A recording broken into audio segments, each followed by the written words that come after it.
அனைவருக்கும் வணக்கம். இன்றைய மார்கழி 6வது நாளில் மாணிக்கவாசக சுவாமிகள் அருளிச் செய்திருக்கக்கூடிய திருவெம்பாவை 6ஆம் நாள் பதிகம். இந்த பதிகத்தில் இறைவனுடைய பெருமையை எவ்வாறெல்லாம் மணிவாசக பெருமான் சுட்டிக்காட்டுகிறார் என்பதை பதிகத்தை பார்த்துவிட்டு அதன் பிறகு விளக்கத்தை காணலாம். மானே, நீ நின்னலை நாளை வந்து உங்களை நானே எழுப்புவன் என்றழும் நானாமே, போன திசை பகராய் இன்னம் புலர்ந்தின்றோ, வானே நிலனே பிறவே அறிவறியான் தானே வந்து எம்மை தலையளித்து ஆட்கொண்டு அருளும், வான்வார் கழல் பாடி வந்தோர்க்கு உன் வாய் திறவாய், ஊனே உருகாய் உனக்கே உறும் எமக்கும் ஏனோர்க்கும் தம்கோனை பாடேலோர் எம்பாவாய் என்பது மணிவாசக பெருமான் அருளி செய்திருக்கக்கூடிய திருவெம்பாவை 6ஆம் நாள் பதிகம். இந்த பதிகத்தில் மணிவாசகர் தோழியை எவ்வாறெல்லாம் எழுப்பி இறைவனை வேண்டுபடி அழைக்கிறார் என்பதை பார்க்கலாம். மானே, நீ நின்னலை நாளை வந்து உங்களை நானே எழுப்புவன் என்றலும் நானாமே.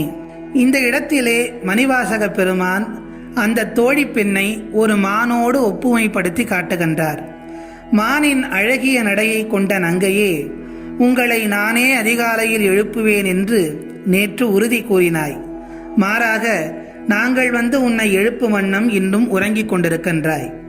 தன்னுடைய அடுத்த வரிகளில் சொல்லுகின்றார், போன திசை பகராய் இன்னும் புலர்ந்தின்றோ, வானே நிலனே பிறவே அறிவறியான், எங்களுக்கெல்லாம் பொழுது விடிந்து விட்டது, உனக்கு இன்னும் பொழுது புலரவில்லையா? வானவரும் மன்னவரும் 14 லோகங்களை சேர்ந்தவரும் சேர முடியாத பெருமை கொண்ட ஈசனின் திருவடிகளை புகழ்ந்து பாடும் எங்களுக்கு இன்னமும் பதில் சொல்லாமல் இப்படி வாய்மூடி இருப்பது ஏன் என்று தன்னுடைய தோழியை பார்த்து கேட்கின்றாள். அடுத்த வரிகளில், தானே வந்து எம்மை தலையளித்து ஆட்கொண்டு அருளும், வான்வார் கழல் பாடி வந்தோர்க்கு உன் வாய் திறவாய்.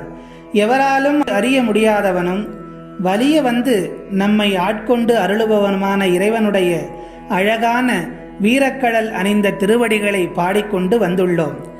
எங்களோடு பாட வாயை திறக்க மாட்டாயா? ஊன் உருக மாட்டாயா? இவ்வாறு இருப்பது உனக்கே சரியா என்று கேட்கின்றார் மணிவாசக பெருமான். தன்னுடைய அடுத்த வரிகளில் சொல்லுகின்றார், ஊனே உருகாய் உனக்கே உறும் எமக்கும் ஏனோர்க்கும் தம்கோனை பாடேலோர் எம்பாவாய் என்பது ஞான வடிவாம் நம் ஈசனை எண்ணி ஊனுருகாமல் இருக்க, கண்ணில் நீர் வடிய ஈசனை பாடாமல் இருக்க உன்னால் மட்டுமே முடியும், எங்களால் முடியாது. விரைவாக எழுந்து வா, சகலருக்கும் தலைவனான நம் ஈசனை பாட வேண்டும், சீக்கிரம் எழுந்து வா தோழி என்று தோழியை எழுப்புவதாக நம்மையும் மணிவாசகர் எழுப்புவதாக இந்த பதிகம் அமைந்திருக்கிறது. ஈரறிவு முதல் 5 அறிவு வரை கொண்ட பூச்சி, பறவை, விலங்குகள் போன்றவையும் ஈசனின் கருணை அறிந்து தொழுது அருள் பெறும்போது சகல செல்வங்களையும் கொண்ட நாம் ஈசனை எப்படி கொண்டாட வேண்டும்? கிடைத்தற்கரிய மானுட பிறப்பை அருளியவன் ஈசன்.